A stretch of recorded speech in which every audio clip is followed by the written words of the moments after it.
Hello दोस्तों, स्वागत है आपका बीजी नेट क्लासेज में।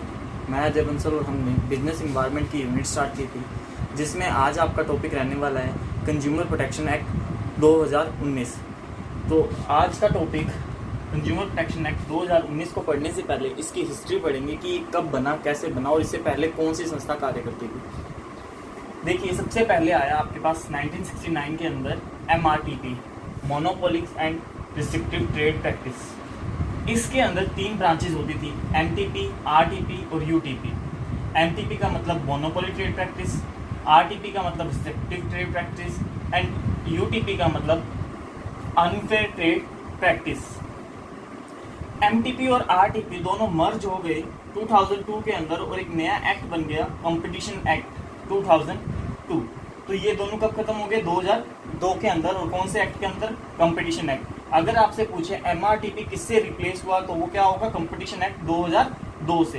तो 2002 के अंदर ये रिप्लेस हो गया, लेकिन कंपटीशन एक्ट जो इफेक्ट में आया वो 2009 में आया। इस बात को भी याद रखना, ये इफेक्ट में कब आया था? 2009 में इफेक्ट में आया। और इसके बीच 2002 से 2009 के बीच में कौन सा एक्ट कार्य कर रहा था? आपका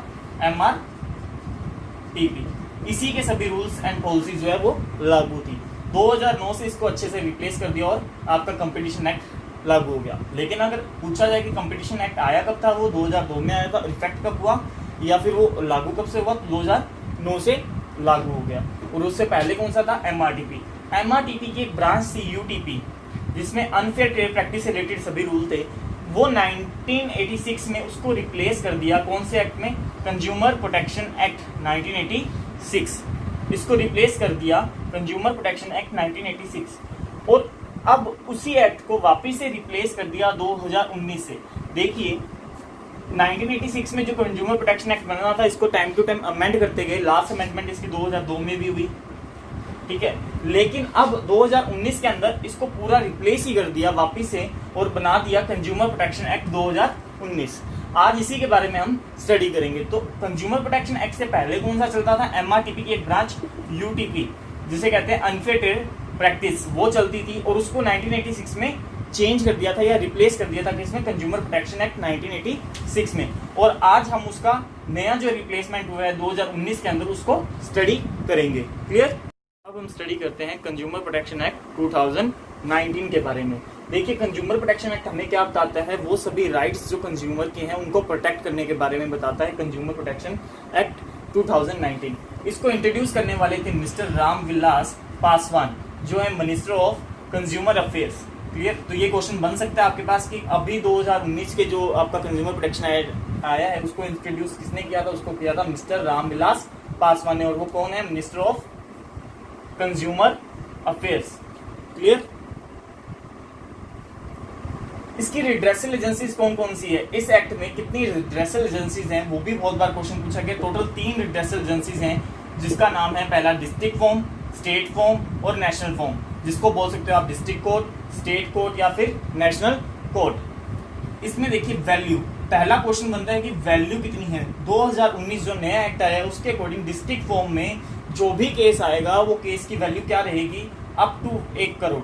1 करोड़ तक के सभी मामले आपके डिस्ट्रिक्ट कोर्ट में निपटाए जाएंगे। 1 करोड़ से 10 करोड़ के बीच के मामले सभी के सभी स्टेट फॉर्म में, और नेशनल के अंदर 10 करोड़ से अबव के जितने भी मामले हैं, 10 करोड़ से जितने भी ज्यादा के मामले हैं, वो सभी के सभी नेशनल फॉर्म में जाएंगे। जो इससे पहले एक्ट था उसकी लिमिट क्या थी? उसकी लिमिट थी सिर्फ 20 लाख। जो डिस्ट्रिक्ट फॉर्म है वो सिर्फ 20 लाख तक के केस जो है वो देखेगी। 20 लाख से 1 करोड़ तक के केस कौन देखेगी? State government. और 1 करोड़ से ज्यादा के नेशनल गवर्नमेंट। तो ये आपके पास इसका बना हुआ था। तो 3 फॉर्म थी, तीनों के अलग अलग लिमिट थी। बाकी देखिए टाइम, 5 ईयर या 65 ईयर। डिस्ट्रिक्ट फॉर्म है तो वहां का जो जज होगा या मेन जो होंगे वहां के, उसकी क्या ईयर रहेगा? या तो 5 ईयर या 65 ईयर, जो भी इससे पहले हो जाए। अगर उसकी एज 65 ईयर की होगी या फिर उसका कार्यकाल 5 वर्ष का हो गया तो वो अपने पद को छोड़ देगा। जो स्टेट फॉर्म है उसमें क्या रहेगा? 5 ईयर और 67 ईयर। और जो नेशनल फॉर्म है उसमें 5 year and 70 year. Establishment, district form को एस्टैब्लिश करता है स्टेट गवर्नमेंट। स्टेट फॉर्म को कौन करेगा? State government. और जो नेशनल है उसको कौन करेगा? Central government. तो ये मेन इसके डिफरेंस है, तीनों के जो डिफरेंस है वो मेन है। या फिर इसकी वैल्यू जो है वो बहुत बार आपके नेट के अंदर पूछी जाती है कि क्या वैल्यू आएगी डिस्ट्रिक्ट फॉर्म में है तो कितने रुपए तक के केस जो है वो आ सकते हैं, या स्टेट फॉर्म में या नेशनल फॉर्म में कितने रुपए तक के केस आ सकते हैं, या कौन कौन सी जो है रिड्रेसल एजेंसीज बनाई गई है under the act of consumer protection act 2019। तो ये आपसे क्वेश्चन पूछे जाते हैं। अब हम पढ़ने वाले हैं डिफरेंस कंज्यूमर प्रोटेक्शन एक्ट 1986 और कंज्यूमर प्रोटेक्शन एक्ट 2019 के बीच में जो डिफरेंस है उसको पढ़ने वाले हैं। पहला आएगा क्वालिफिकेशन। जो पहले का एक्ट था उसमें ज्यूरिडिक्शनल एक्सपीरियंस, मतलब आपको जज होना जरूरी था, जो ज्यूरिडिक्शनल एक्सपीरियंस होना बहुत ज़्यादा जरूरी था। लेकिन अब जो 2019 का एक्ट आया है उसमें इसकी रिक्वायरमेंट नहीं है। इसमें ये बता दिया गया है कि पहले से कोई ज्यूरिडिक्शनल एक्सपीरियंस होना जरूरी नहीं है, उसकी रिक्वायरमेंट नहीं है। मेंबर्स का जो अपॉइंटमेंट पहले होता था वो सिलेक्शन कमेटी के द्वारा होता था, जिसमें जज भी इंक्लूड होते थे, वो सिलेक्ट करते थे अपने मेंबर्स को। लेकिन अब जो है सेंट्रल गवर्नमेंट खुद अपनी मर्जी से जो है वो सिलेक्शन करती है, किसका? मेंबर्स का। जितने भी मेंबर्स होंगे इस एक्ट में उन सभी का जो सिलेक्शन है वो कौन करेगी? सेंट्रल गवर्नमेंट अपने द्वारा करेगी। प्रोडक्ट की लायबिलिटी, पहले वाले जो एक्ट था उसमें कोई क्लियर आउटलाइन नहीं थी कि प्रोडक्ट किस तरह से होना चाहिए, उसके लिए कौन लायबल होगा, ऐसा कोई भी नहीं दिया हुआ था। लेकिन इस बार जो एक्ट आया है उसमें इसके लिए क्लियर आउटलाइन बनाई गई है कि प्रोडक्ट का लेबल किस तरह का होना चाहिए, किस प्रकार से केस करोगे, कितने परसेंटेज केस बनता है या कितने परसेंट आप उसका दायित्व लोगे। अब अनफेयर कॉन्ट्रैक्ट, मैंने आपको बताया कि कंज्यूमर प्रोटेक्शन एक्ट बना ही अनफेयर ट्रेड प्रैक्टिस से था। तो अनफेयर कॉन्ट्रैक्ट के लिए या ऐसा कोई भी आप कॉन्ट्रैक्ट कर रहे हो तो उसके लिए कोई भी क्लियर आउटलाइन नहीं थी पहले के एक्ट में, लेकिन अब इसके लिए क्लियर आउटलाइन दी गई है। इनमें ये मेन डिफरेंस है। एक वैल्यू का भी डिफरेंस इसमें मेन रहेगा, जो मैंने आपको पहले बता दिया। स्टेट में और जितने भी आपके हैं डिस्ट्रिक्ट, स्टेट और नेशनल फॉर्म्स, तीनों में इसकी वैल्यू जो थी रुपीज़ में वो अलग अलग थी, अब चेंज कर दी गई है 2019 में। ये भी एक इसका डिफरेंस है। पढ़ने वाले हैं कंज्यूमर प्रोटेक्शन काउंसिल के बारे में। देखिए CPC का क्या मतलब है? Consumer protection council. ये इसका जो मेन ऑब्जेक्टिव है प्रोटेक्ट करना राइट टू कंज्यूमर, कंज्यूमर के जितने राइट है उनको प्रोटेक्ट करना। इसके लिए काउंसिल बनाई गई है कंज्यूमर प्रोटेक्शन राइट या फिर कंज्यूमर प्रोटेक्शन काउंसिल, जिसमें 2 लेवल है, या 2 स्टेट, आपके state level and national level. इसके 2 लेवल हैं, स्टेट लेवल और नेशनल लेवल। अगर बात की जाए कंज्यूमर प्रोटेक्शन काउंसिल की तो उसमें कितने लेवल आएंगे? 2 लेवल, स्टेट और नेशनल। अगर बात की जाए कंज्यूमर प्रोटेक्शन एक्ट के अंदर कितने फॉर्म्स हैं या कितने नॉर्म्स हैं, तो वो 3 आएंगे आपके पास। एक तो आएगा डिस्ट्रिक्ट, एक आएगा स्टेट और एक आएगा नेशनल, जो आपने पहले स्टडी किए। जो इसमें राइट दिए गए वो कौन कौन से राइट थे? टोटल 6 राइट दिए गए। राइट टू प्रोटेक्शन, प्रोटेक्शन करना। राइट टू इन्फॉर्मेशन, इन्फॉर्मेशन करना या इन्फॉर्मेशन गेन करना। राइट टू चॉइस, कंज्यूमर को चॉइस का राइट भी है। कंज्यूमर को राइट है केस करने का, अगर उसको कोई वस्तु या सामग्री या कोई सर्विस गलत मिली है उसके अगेंस्ट केस करने का। राइट है सीक रिड्रेसल, रिड्रेसल का मतलब है अगर उसे उपचार चाहिए तो उसके लिए भी उसके पास राइट है। और राइट है कंज्यूमर को किसका? एजुकेशन का, कंज्यूमर एजुकेशन का, या फिर कंज्यूमर के बारे में जितनी भी उसे नॉलेज होनी चाहिए, जानकारी होनी चाहिए, उसका उसके पास राइट है। तो ये टोटल 6 राइट्स दिए गए हैं किसमें? कंज्यूमर प्रोटेक्शन काउंसिल में। और इसमें कितने लेवल्स बनाए गए हैं? 2। वो कौन कौन से? स्टेट और नेशनल लेवल।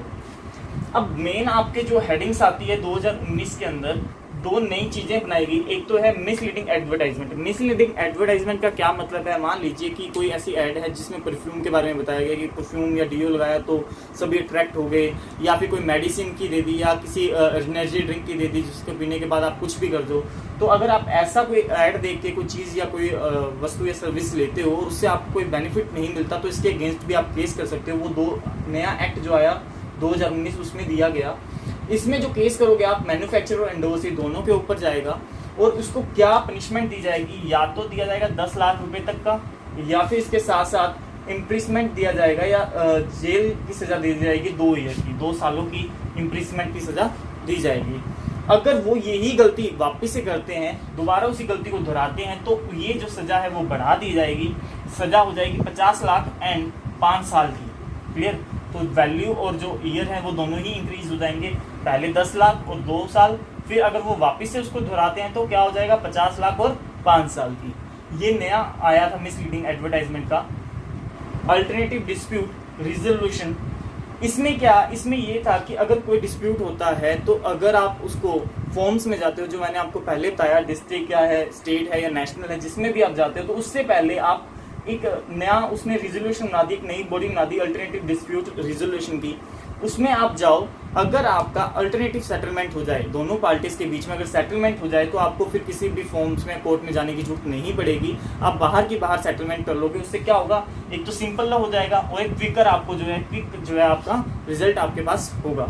तो ये एक नया एड्रेस या एक नया बॉडी बनाई गई है 2019 के एक्ट के अंदर। क्लियर है? तो अब भी आपका कंज्यूमर प्रोटेक्शन एक्ट 2019 पूरा कंप्लीट होता है। अगर आपको कोई भी डाउट है इससे रिलेटेड तो आप जरूर हमें कमेंट सेक्शन में पूछें। Thank you.